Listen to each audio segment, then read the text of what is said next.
Waqt it-tnedija tal-ktieb Palazzo Ferreria in a Historical Legal Context fil-preżenza tal-Ministru Michael Falzon u s-Segretarju Permanenti Mark Musu ħareġ il-kuntest storiku ta' din il-ġawra fil-kapitali Maltija. Il-ktieb ifakkar il-150 sena minn meta dan il-palazz majestus imbena kif nafuh illum hekk kif sal-1874 serva bħala funderija tal-Ordni ta' San Ġwan.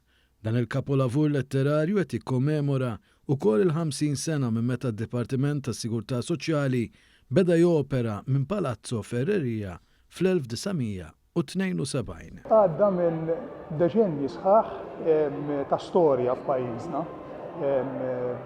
b'avvenimenti diversi u b'affarijiet illi seħħew f'din il-binja majestuża fid-daħla tal-belt. U allura ħassejna illi għandna nagħmlu dan il-ktieb sabiex inħallu legat ta' warajna dwar l-istorja sabiħa immens ta' dan il-palazz.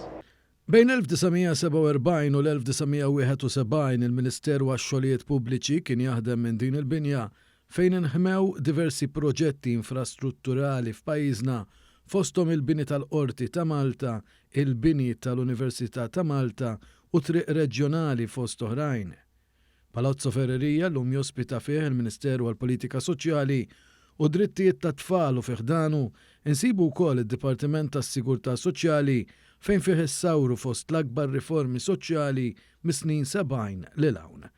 Il-ktieb li hu tal-awtur il-Professur Raymond Manjon jidħol fid-dettall dwar l-istorja tal-palazz u kif eventwalment żviluppat il-liġi tas-Sigurtà Soċjali f'Malta. Il-ktieb bada jikkommemora l-150 sena minn meta nbena l-palazz, jikkommemora wkoll il-50 sena kemm ilha s-Sigurtà Soċjali tiffunzjona minn hawnhekk.